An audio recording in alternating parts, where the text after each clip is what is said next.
Since the early 70s, artists and producers have carried on the rich tradition of the benefit album. It can be a powerful thing when musicians come together to create something to support a cause they believe in. And right now, a group of artists have joined forces to help give children the experience of a lifetime.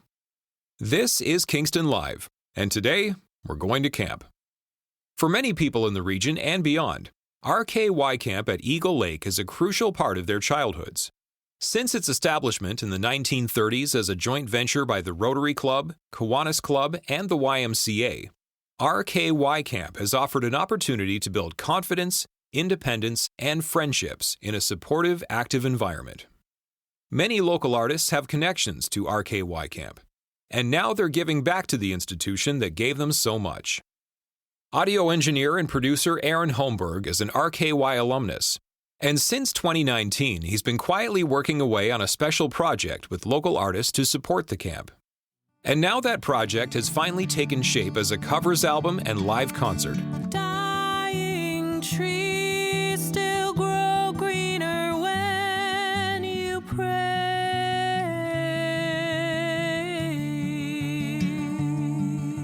All to help kids gain that same transformative camp experience. Today we're joined by Aaron along with singer-songwriter Savannah Shea to discuss the record, the show, and their personal connections to the project. Kingston is too good of a music scene for it not to be like put on like the world stage. There is something healthy here already. Oh, yeah. Totally, This is just our way of like trying to make sure it stays healthy. It's getting better every year, I think, too.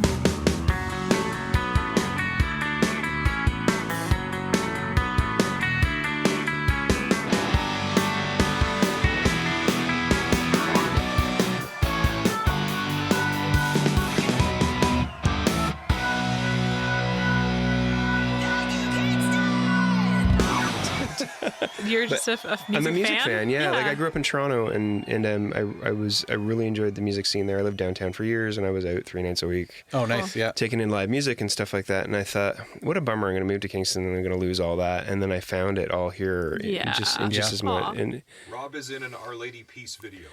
Really? Oh, shit. So you are in the music business. Yeah. He is in that crowd. Wow. younger version of me, yes. That's Yes, a wild. much younger version of me. That's like that album came out like 7-8 years ago now. That's wild. A couple of years ago. Yeah, the remastered version. Yeah. Right, yeah. It's Yeah. 25 years ago. I'm 46, you know. God. Other than that, yeah, I have no reason to do what I'm doing, other than my love for and passion for the Kingston scene. Well, thanks which for I think doing is it. great. Yeah, that's awesome. Yeah. I think that perspective is cool. Like it's a neat perspective if you were a musician. So not to take that away, but like just to be, I don't know, people who are non-musicians or not non-players necessarily kind of know what people that aren't want to hear about. Yeah. And what they find interested that maybe we take a bit for granted. A little bit less biased. Yeah. Well, I feel like Kingston Live is my way of trying to provide a platform to the Kingston music scene that they can use to elevate themselves and just, needed more so than ever these days with the amount of, I don't know, it's like the undergrowth of a forest. It's like they say back in the 60s there was so many bands, and then in the 70s there was, Led Zeppelin trailing off, and there was 3 times as many bands, and now there's a million times as many, and everyone's got social media and promotion, so the undergrowth of the forest in a good way is thick, but to come out of that and get your being shooed up and out and say, hey guys, or get recognized, it's not necessarily talent, but like luck.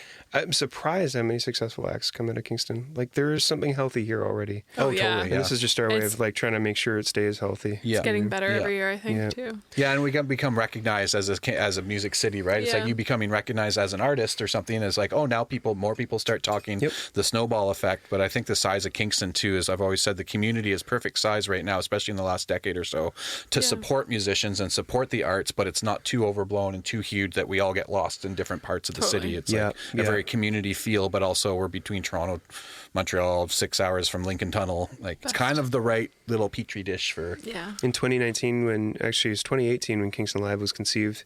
Our first podcast episode came out January 1st, 2019.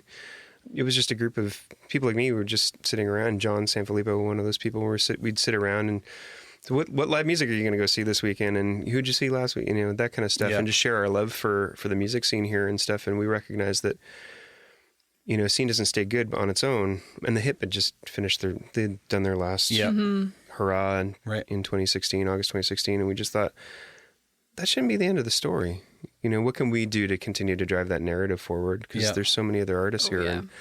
And so Kingston Live is our attempt to, in the absence of a formalized music strategy or anything like that, we were born out of that white space, that empty space. And here we go, music strategy, let's go. Exactly, yeah. Now it's here. That's right, yeah, bring it See on. what happens. We're so thankful because no one was working on things like that back then. And so the conversations have changed. More and more people are talking about music, thinking about music, and looking to it as an economic pillar. And in 2018, we kind of felt like it was all being overlooked. So But let's jump into welcome to the Kingston Live podcast. Thank you. Yeah, that's awesome. Excited. Start with some quick introductions here. Nice couch, by the way. I'm very comfortable. Oh, yeah, good. this is great. Settle in. I got some good questions for you here.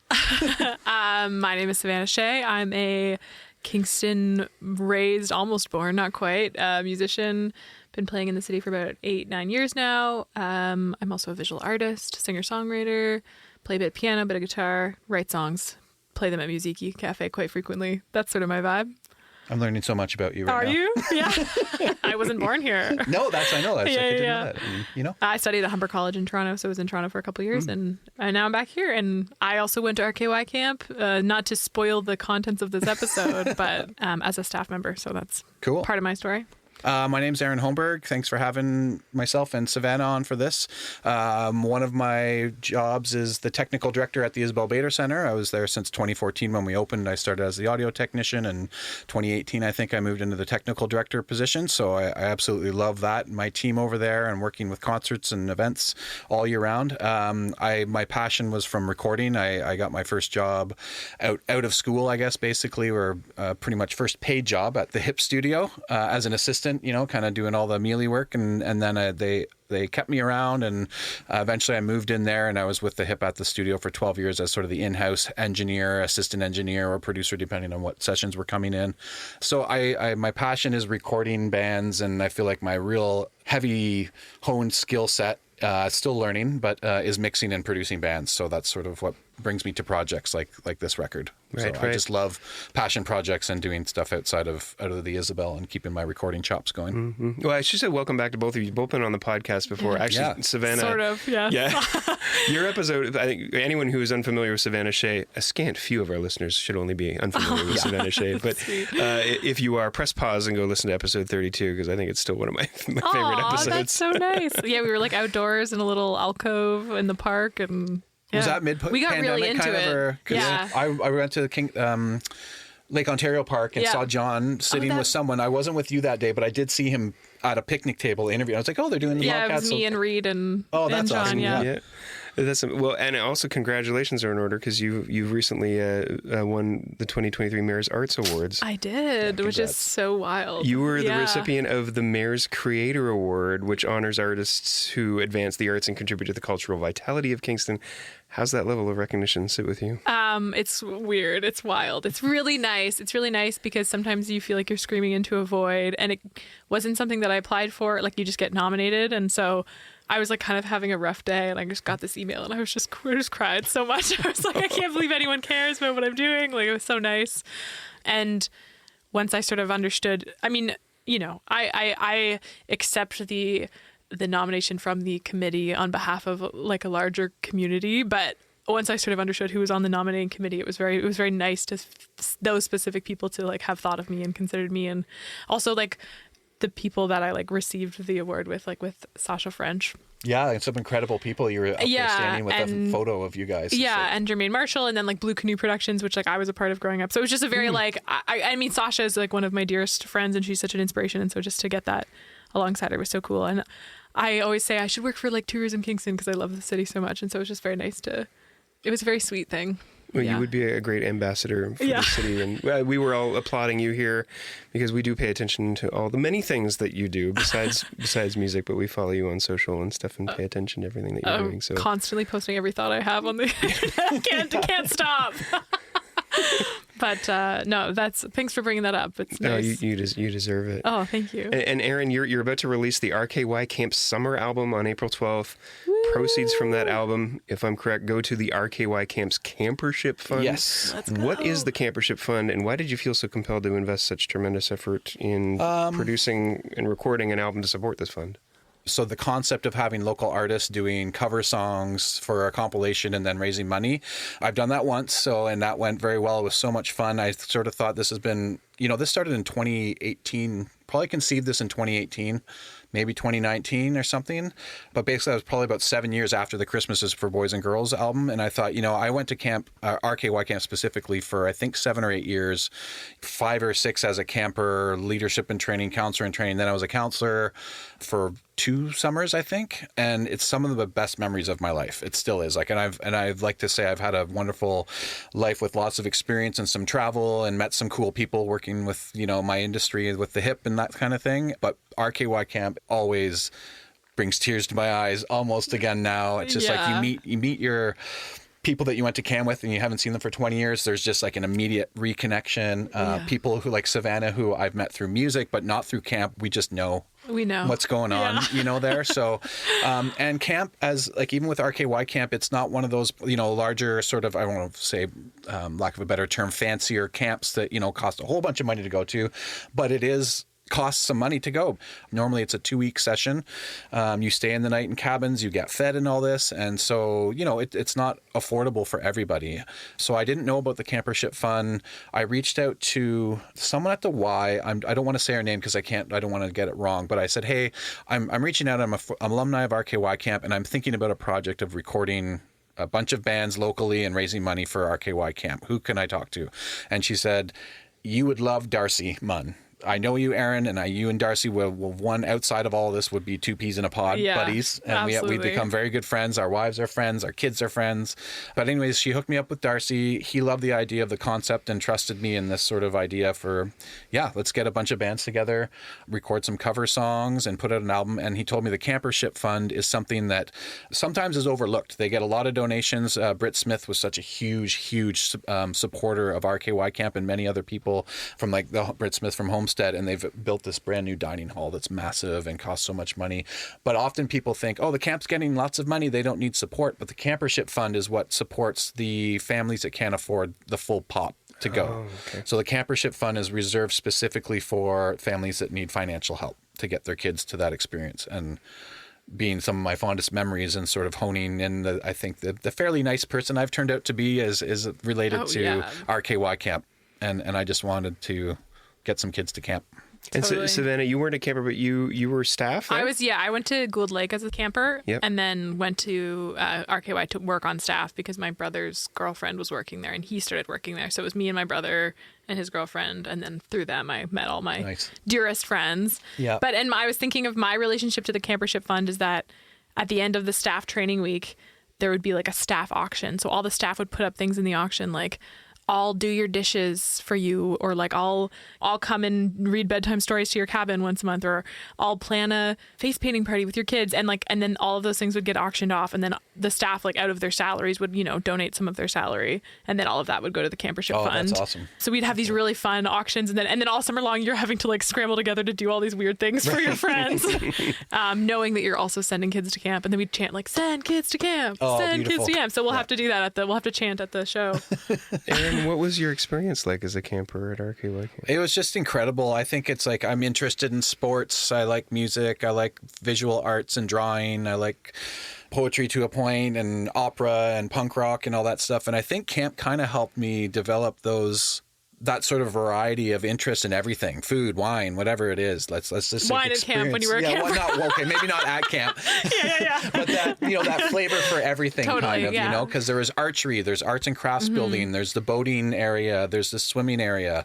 One of the most beautiful things that, again, I'm going to try not to cry because I don't know why. It's maybe because the record's getting mastered tomorrow after 5 years. You've worked so hard on it. But we have at the end of each session, you have this sort of, I wouldn't say ceremony, but I don't know, candles get lit. It's like a program, a program. Candles get lit down the paths and everyone comes out of their cabins and walks down to the flagpole and we sing, and there's someone out on the dock playing a big steel drum, and there's just this sort of, and then everyone sings some songs to end the camp, and we want to linger, and we can't wait to see you all together next year. I want to linger. Do you sing that song? I sing that to my daughter, my 4-year-old daughter. Oh my gosh. For 2.5 years in a row now.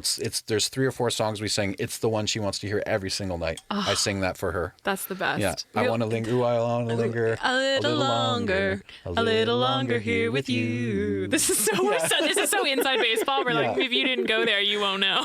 But it's like this folk song. I tried to look it up for the Camp's album just to see who wrote it or anything. Yeah. Nothing. It's just, I don't know. That's so cool. It's It's being passed on down Yeah, we were there at such different times. Like I wasn't there until like 2011. Yeah, and I ended, I think, 1997. So was they my last lived year, on. like that. Lived on for that many years later. There's also I don't know if they still have the Knights of RKY Camp, where there's this board where it's the two oldest girls and two oldest boys in each cabin play like Highland games, kind of, or like battle. We didn't do that, but we did battle, you get like a sort of if you're showing particular initiative, you will get awarded that. Then the honor of the Knights of Eagle Lake. The Knights of Eagle Lake. So there's that going on too. And that one, I remember that board goes back to 1972 or something, or 1968 or something. So I don't know. I think it was just it just made me very confident in many different ways, and socialness, art, like sports, everything. It's like, oh, everything's really fun. Yeah. The best way I would describe what it offers is like, if you ever go to a party with camp people, everything is getting done. Like the dishes are always being done. Like everyone has initiative and everyone is showing up, and it's very like nothing is over until everybody's done their work. You know what I mean? Which is what you're taught there, which I think is so. Totally. And then sometimes you like hang out with other groups of friends and you're like, guys, what are we doing? Let's put this together. Let's put the charcuterie out. Come on. It's a team effort. And when you're done cleaning up, everyone gets together and sings a song. Exactly. As a counselor too, I would see it. I think in my first year, I was counseling 10 and 11-year-olds, and then 11 and 12-year-olds, depending on there's 4 sessions a summer, and seeing some of those kids show up and being 10 or 11, they're confident, but not quite. They're still not quite young teenagers, so they need guidance. But some would show up and, you got 8 kids in the cabin. 4 of them are super outgoing already. 2 of them came as buddies together, so they knew their friends that were coming with them. And then there's 1 or 2 that are just super shy. One wants to go home. One wants to go home. The whole time until 2 days in, and then it's like the best time of their life. And watching kids come out of their shells and become themselves and be confident in who they are. Even as a 17, 18-year-old counselor, I was just like amazed by that. That's amazing. And I get the sense that it's transformative, the experience in some way. And you've had some of that transformation as a camper, and you as well as a staffer. So regardless of whether you're camping there or working there. It's like camp magic. You're just in the little bubble. And just, I think also the gift of being immersed in nature for like a full 2 months is just can't be undersold. You're right. I forgot to even mention like understanding and experiencing the woods and running through the woods and getting stung by bees maybe. Or or the bugs and the beautiful plants, the smell. Like every time if I smell a campfire, that's like, I remember my shirt, after 4 days of camping and be like, oh, it smells like campfire. And then that always reminds me of that when I think that's why I love having campfires so much. Totally. Or like walking it and going for a walk in the pine forest or something. And my first role there when I was, I don't know, maybe 17, which is ridiculous, is I was an out trip leader. So I would take kids away from camp into the woods even further with me as and like 2 other 17-year-olds as the leaders, which is like, I can't believe anyone's letting anybody do that. Do they still call that one island Elephant's Ass? No, Middle Island now. Middle Island. Yeah. There's one that's just like this giant gray rock. That's so funny. And it used to be called, Elephant's Ass. Oh, maybe it's a different one. That might be third island now. Yeah. Is music part of the RKY Camp experience? Oh, yeah. Well, the 2 songs that I'm involved, I don't know if we want to get into the record yet. Yeah, we can get into that a bit, but definitely even just like say when you get on the bus, I guess you were a counselor, you said, but when you're a camper, you're immediately singing. As soon as you're on the bus at the YMCA in Kingston, you are singing, because it's Parham, so you're 45-minute drive maybe, 30, 40 minutes. As soon as you get on that bus, you're singing songs. Oh, yeah, whole way. And then there's talent nights. And every meal you're singing like gratitude songs to the chef, and then you're singing songs after the meal's over. And then every program has a song associated with it. So like every single thing has a song. And then there's talent nights, campfires. This could be some children's first experience with music and singing and things. Totally. And sometimes the cabins too will be like, oh, who wants to pick, you get to pick any other of the counselors that aren't yours to come to your cabin tonight for 30 minutes.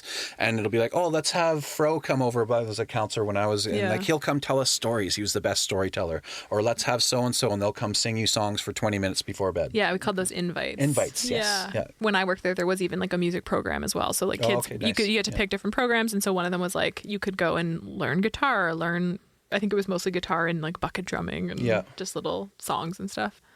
But with the RKY Camp Summer Album, you've curated this really impressive collection of, I think there's like 18 songs, which is tremendous, including our guest today, Savannah.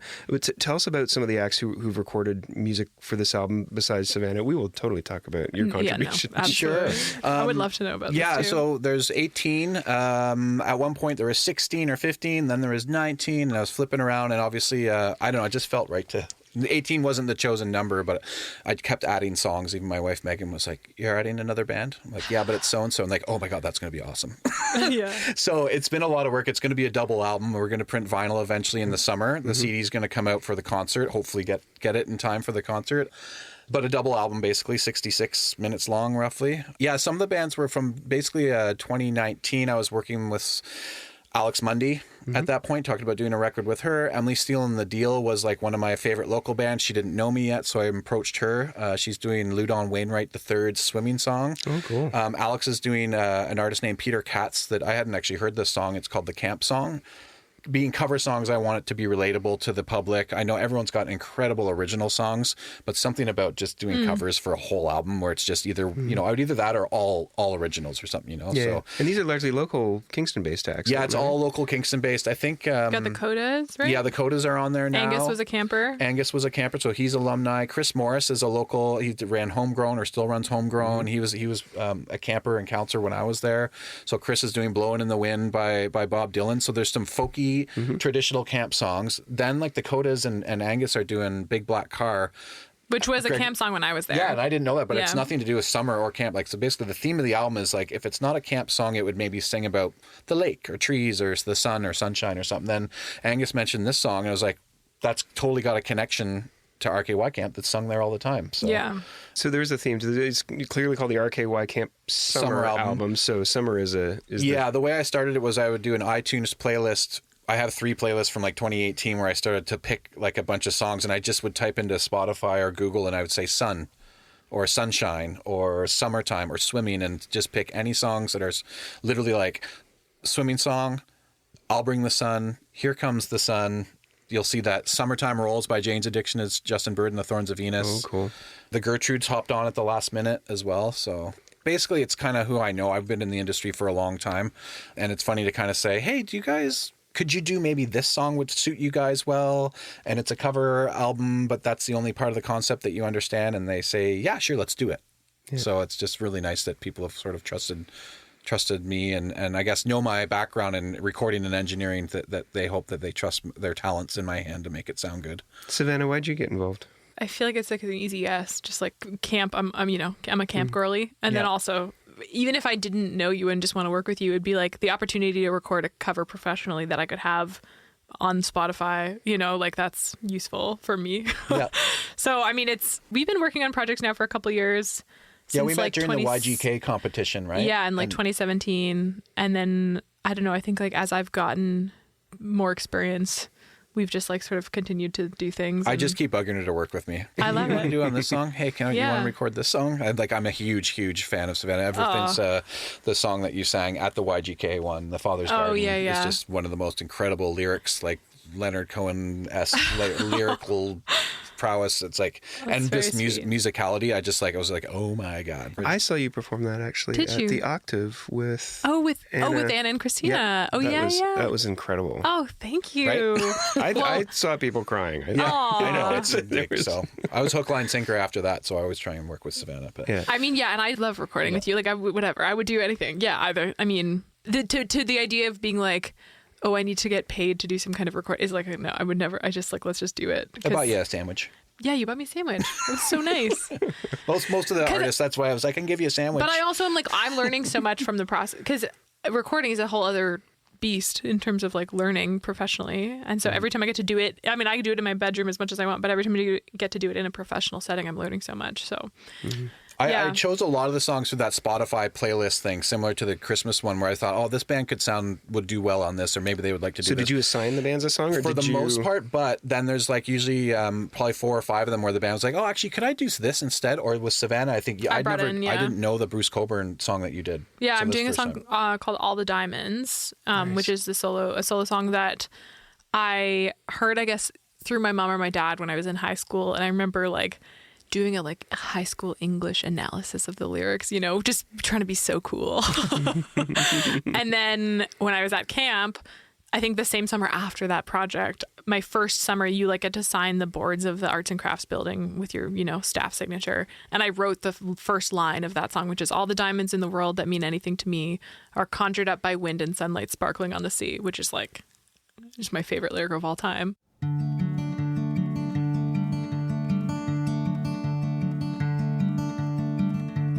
All the diamonds in this world that mean anything to me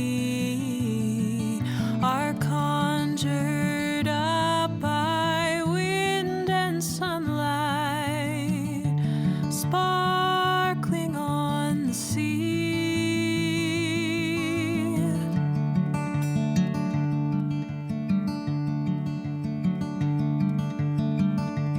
Ran aground in a harbor town, lost the taste for being free.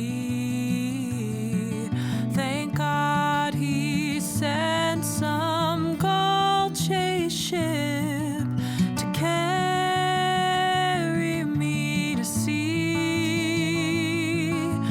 2,000 years and half a world away. Dying trees still grow greener when you pray.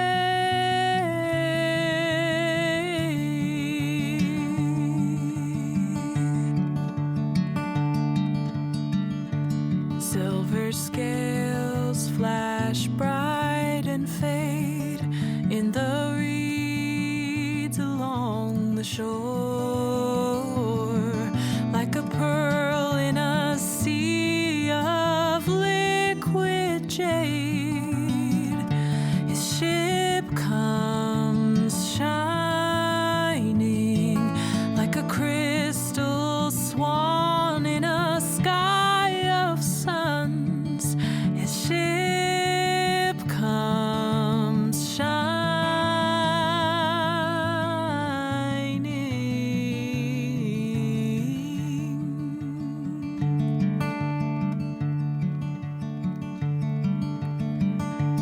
All the diamonds in this world that mean anything to me are conjured up by wind and sunlight, sparkling on the sea.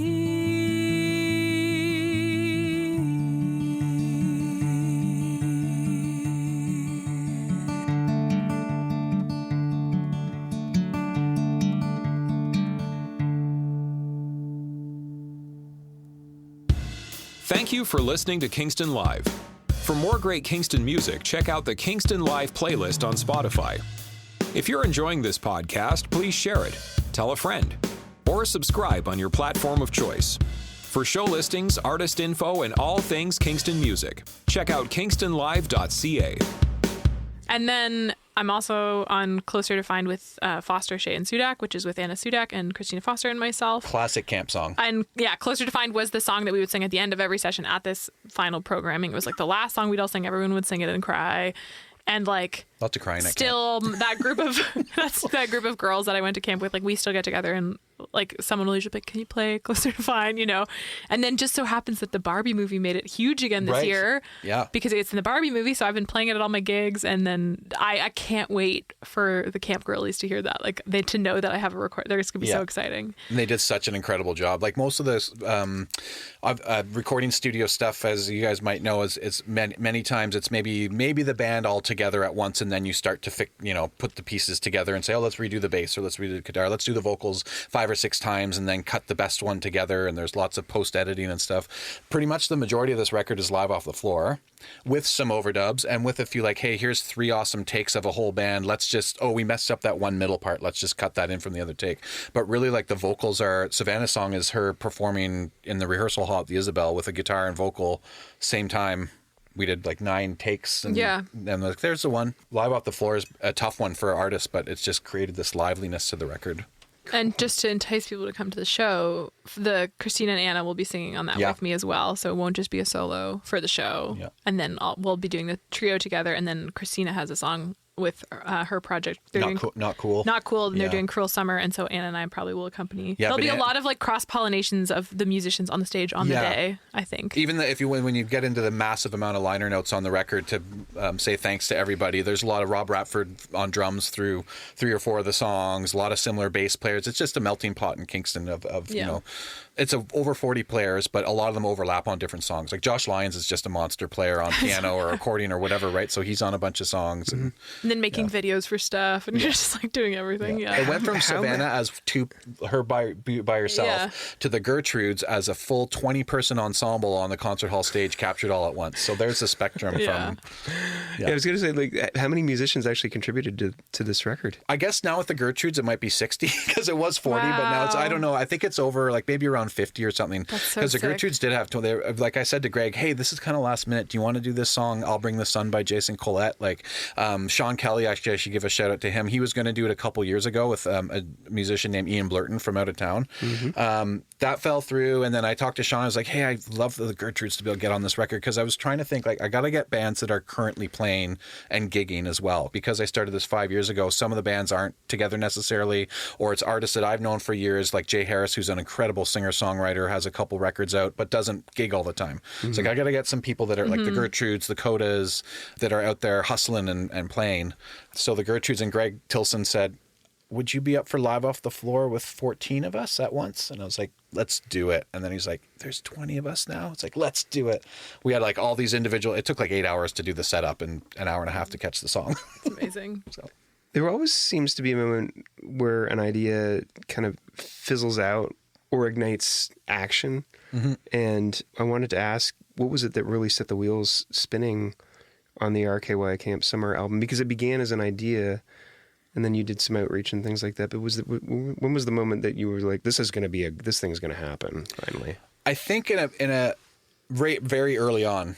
Like if I had it in my head, like I should maybe do this record and think about, what's the timeline? I mean, this is before I had this hasn't been a 6-month project. It's been 5 years, but that's kind of because of COVID. But during COVID, my daughter was born. The Isabel's gone from, 40 events a season in 2014 to 300. COVID happened. There's some people passing away and families and stuff, there's a lot has happened in 5 years for sure. But I think there was no thought through COVID that, we're not going to come back to this.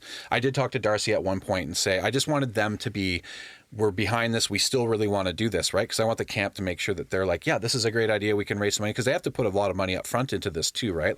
So I just wanted to make sure there was at one point, maybe with COVID, a bit of a stall where I was like, Darcy, are you sure you want to, because when we're going on this, it's like everyone's putting their time in, we got to roll with it. And he was like 100%, not even a second thought about it. And for me, going back a bit further to 2019, when I first maybe made that call, as soon as I said to Darcy, I could get a bunch of people together to make a camp record, me riding on the artist's coattails. I'm like, I'm the catalyst, but then I'm just kind of like, okay, the artists are the ones that are doing all the work, really. But we love it. I'm not turning, at that point, there's no turning back for me, right? I'm like, I've committed to the artists that said yes, and I've committed to Darcy and the RKY camp. Even if it's not public knowledge at that point, it was like, I'm in.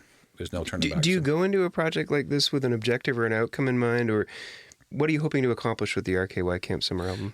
I'm hoping to accomplish a certain amount of funds raised for Campership. I don't have a set goal. I don't think Darcy from camp has a set one. If we can raise 10,000 modestly, maybe we'll raise 20. Darcy had a really good point because I'm very nervous about all of this. It's when you start a big project in motion with over 40 people involved, there's like, I'm trying to pretend I'm not, but there's a lot of pressure on the inside just to get it right and to make it awesome and to hope that we raise a bunch of money. It really helps that the Isabel Bader Center and the Ballytobin Foundation is putting on the concert basically free of charge, all the proceeds going to the camp. So now suddenly we have this big epic CD release concert to do. The Christmases for Boys and Girls Club album indirectly over about 2 years raised 20 grand and they built a music studio. So I'm hoping something like that will be as successful like that. But I don't know. I think you could also put the record on Bandcamp and because I'm thinking of all the camp people that live all over the place now that aren't going to be here. Yeah, you know? Exactly. And continuously be raising money for it through Bandcamp. And people still ask to buy that Christmas album too, 10 years later. So I mean, it's a longevity thing a bit. But Darcy had a good point. He's like, the amount of people that are talking about the Campership Fund just because of this project. Totally. Not even the money coming in. It's huge. Like just the conversation that it's generating and bringing it to the, like I had friends at work that are like, oh, I never even knew about RKY Camp. I didn't know about the Campership Fund, and now everyone knows about it. So yeah, the awareness building alone around, from the release of this album. Yeah, there's a lot of indirect positives that are going to come from other than just financial raising some funds. I think. And collectively just like bringing the community together. People have been like, this is a community building project. I'm so excited for the day of the show in the green room. Like, I just can't wait to hang out with everybody. Let's talk about the show, because so you're releasing the album on Friday, April 12th with a concert here in Kingston at the Isabel Bader Center. What can you tell us about that show? So the show is going to be many of the artists on the album, not all of them, or else we'd have a sort of one person at a time up there. But I know Savannah's on the bill that night. So basically it's looking like Emily Steele and the Deal are on there. Foster Shane Sudak. We've got Greg Ball who's going to play either a variation with himself or with a band. Paul Langlois Band's going to get up and do a 25-minute set. So he does Four Strong Winds by, I said Neil Young, but he's like, it's Ian Tyson wrote that. So. Oh, nice. So Four Strong Winds by Ian Tyson, which is a classic camp kind of song as well. Alex Mundy's going to get up and do a song or two. You're probably going to do All the Diamonds as well with the gals. And then Rocket Surgery was the really exciting. Ruben de Groot's going to fly back from Vancouver like he does every spring. My favorite, he'll do his so it's spring. It's springtime with Ruben. 3 shows in a row at the Toucan, at the late night party rock things, but he's going to do I think the second set. We get our hooks in deep into our musicians here in Kingston. Yeah, right? exactly. You can move across the country, but you're coming back to play, and he loves it, right? So I asked Ruben, I said, do you think Rocket Surgery could play that show? This is 6 or 8 months ago, and he's like, I will be there no matter what. No problem. So amazing. Yeah, so Rocket Surgery, that's going to be exciting to have them up on the big favorite stage. band. Yeah. Where are tickets available? Tickets available at the Isabel website, the Isabel Bader Center, at the box office in person, or you can go on their website. You can always find details at kingstonlive.ca as well. So this is good. This is really exciting. I wanted to ask that, like, I know you do the production for a living, and I'm sure there's lots of challenges trying to, corral 20 acts and 60 plus artists and things like that. Are there challenges in pulling off a live performance like this as well? Yes. And are you even involved in that?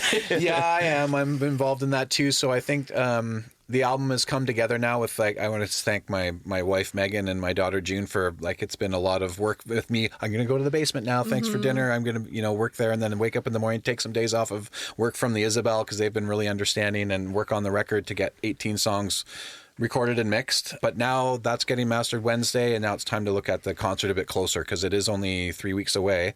But we do concerts there all the time, and my tech grew, Jesse McMillan and Tom Laguisto, Peter and Lucas and my whole team there. They're so great. They do amazing shows all the time, whether it's a local community group or tonight it's the New York jazz band from New York City, Jazz at Lincoln Center. Like, they will go all in on no matter what show it is. So I know that they've got my back. And really, I mean, at the end of the day, it's kind of now technically less work for me and more just to try and make sure the artists have time to get on stage, get sound checked properly so they're comfortable, and maybe cross-pollinate on some of these songs where Rubens and Rocket Surgery will back up some other, like Christina, and do some other songs, and people will get up and sing together. So trying to give them some rehearsal time. So it's really, the scheduling is probably going to be the tough one we'll have a rehearsals mini tech day on Thursday, and then be ready to go for the full day on 13 or 14-hour day on Friday. The Isabel is a very special stage. Not every artist gets to perform on it. Yeah. Savannah, you have performed at the Isabel. Yes, in certain capacities, yes. Well, I wanted to add, the Wilderness has as well, and they were on our last month's podcast episode, and they were telling us how great an experience it was. What's the experience been like for you playing that stage? I love it so much. It's beautiful. I love... You don't have to just because Aaron's in the room. But I do. I've got my toque on. I can't hear what No, I mean, like... It seems like an incredible room. As an audience member who sat there many times, it's incredible to watch. And I just wondered what the experience was like for you as a performer. Yeah, I think it's so awesome. It's so awesome to be able to hear yourself so well. And like, I also just to like have everybody listening. Most of the gigs I play are like in bars and restaurants. And, it's just cool to be able to present something in a space where people care and are like facing towards you. Really low bar I have. But I think the thing that I notice about the Isabel is that like, I just need more time on stages that feel similar, because every time I play on the Isabel stage, I'm like, I just am not. It's just like new. It's a new experience, and so hopefully I'll continue to play on the Isabel stage and like other stages like that, because that's my only challenge with it is that it's not a bar, it's not a restaurant, it's not It's small. a very big change of scene for you. It's a big change of scene. Like the intent, the weight of it is like those are the kinds of stages I would like to be playing on more and more and more. But it's like I do, in the same way that I had to practice at Music to get very comfortable there. I just need more time in a more professional setting. So I love it, but I need more. It's one of those rooms, right? Like you can hear a pin drop in there. So it's definitely everything's exposed. And the piano. And the piano. It's so quiet in there. I think everyone in the audience is afraid to talk or say anything. I know, move at all. It's almost like the crowd's overly polite sometimes because of the beautiful nature of the room. It's everyone's like too well behaved. It's like, all right, come on, like let's get some. I remember once in there trying to stifle suppress a cough that I had to do that, and I was like turning blue in the face and tears running down my face. I'm like, don't cough, God. Yeah. I wanted to ask another question about, you mentioned that some people have never heard of RKY Camp. It's new to me, not being a Kingstonian too. It's relatively new to me. My daughter actually went there for the first year. Oh, nice. Great. Last year. So, and What it seemed session? transformative for her too. She was 10 at the time, and What session did she go? What session did she go? it was a late summer 4? one. She went for about a week or so. Oh, okay. Yeah. Early August? Yeah, that sounds Third about session. right. Okay. Third session. Third session kids. Yeah, that Every sounds session good. has a different kind of kid. Yeah. Oh, I see. I Okay, went gotcha. second session my whole time. 6 years I was. Anyway, so that's great that she's going. Yeah, no, it's, I mean, but I wasn't that familiar with it. And so my question is, if there's one thing that you'd want people, whether they're parents or not, to know about RKY Camp that they might not think or know about today, what would that thing be? I feel like it's an environment that helps people realize that they're capable of things that they probably didn't think they were capable of. Well said. Yeah. For me, even as a staff member, it did that. It was just very like it's just giving you support and like genuine love and access to things that feel challenging and it pushes you. It like you're doing things that are hard, you know? Yeah, it's not all easy, right? We're saying Yeah. like, oh, it's so fun and it's this and that. But I mean, there's times like you're especially for a camper, you're away for 2 weeks, or as a counselor, you're a young counselor, you're away for an entire summer. Or you like, even if you're a kid who like is on out trip and it's like you're on a portage and you have to carry, and it's just like they're physically demanding and then emotionally demanding, and then you're like and then you're kind of building community at the same time, and then you all achieve something together, or you have the worst out trip ever and everyone's like hungry and like it's pouring rain and you're all angry and you don't sleep, and then you get back and everyone's like, that was it's the best story you have for the rest of your life. So I think it's just showing you that your capacity for overcoming challenges like was way higher than you think it is. It's really for me, it was really well structured, I guess. The day to day, you're sort of like, there's the polar bear swim at 6 a.m. that you can go down and jump in the water if you want. And then there's, your arts and crafts, your first session, second session throughout the day. But then I remember I have a photo on at home somewhere of me, of myself and 2 other campers. One of them was actually Seb Granger. He's the drummer for and singer for Death from Above. Who I did not get on the record, but that would have been loud and awesome. Yeah. But there's a picture of us, and it poured rain all day, or like for a day and a half. So it was so muddy. So we all just went out and went running around in the rain and sliding in the mud. Totally. We were completely covered in mud. They're like, let's forget everybody, forget arts and crafts. We're not doing any of that today. We're all going to slide around in the mud. And I still have that photo of the 3 of us just covered.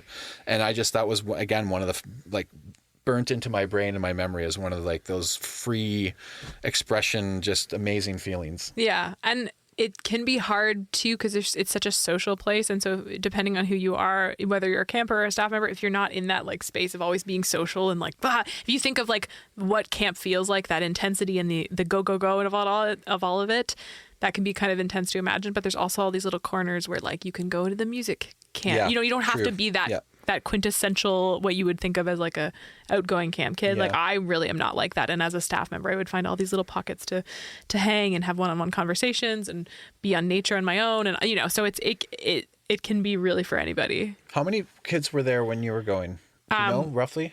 Maybe 200. Yeah, that's when I was there, it was about 180, I think, or 200. So it's not huge, but it's not small either. So, but I think the amount of counselors that you need for that kind of thing, there's personality differences in the counselors too. So if there is quieter kids or something who's a little more introverted, there's probably a counselor that understands that and that can be your buddy too, right? And help people work through, or other campers that are pockets of campers that feel the same. And there's like can be one-on-one supportive. counselors as well that work with people with special needs. So like it's really accessible to like, well, anybody. Yeah. There's so many pressures on kids these days, and so much isolation that happens for various reasons. And I'm getting this sense that RKY Camp is a place where you can not only go and be yourself and be celebrated for who you are, but also find belonging.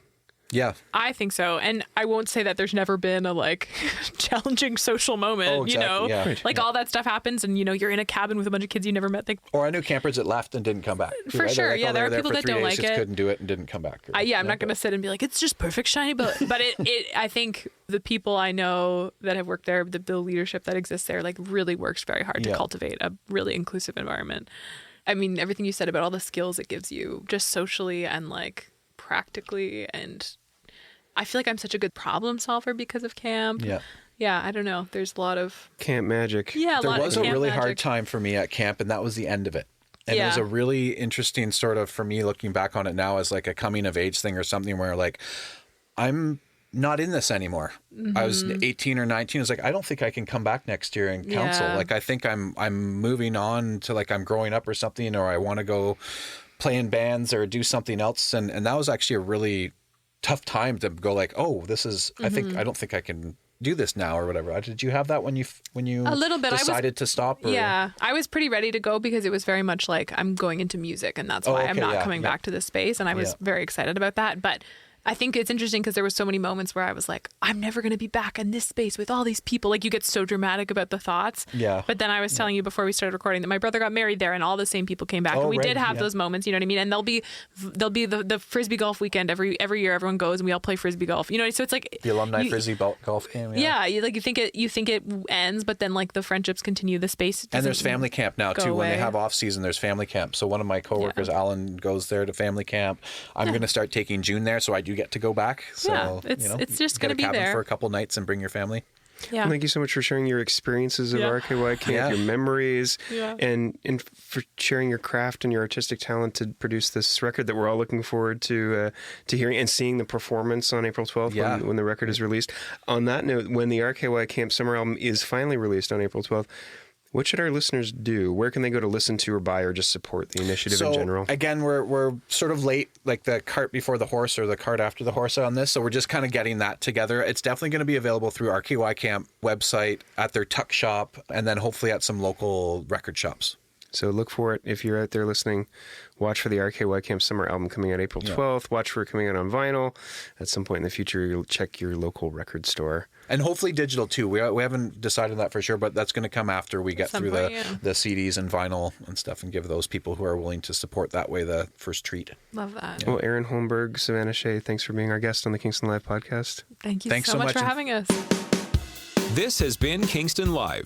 If you've enjoyed this podcast, please share it, tell a friend, or subscribe on your platform of choice. For show listings, artist info, and all things Kingston music, check out kingstonlive.ca. Kingston Live was produced in Kingston by Soundwise. Hosted by Rob Howard. Voiceovers and technical production by John Sanfilippo. Writing and research by Peter Sanfilippo. Kingston Live is a member of the Canadian Live Music Association. We'd love to hear from you. Email us at podcast@kingstonlive.ca.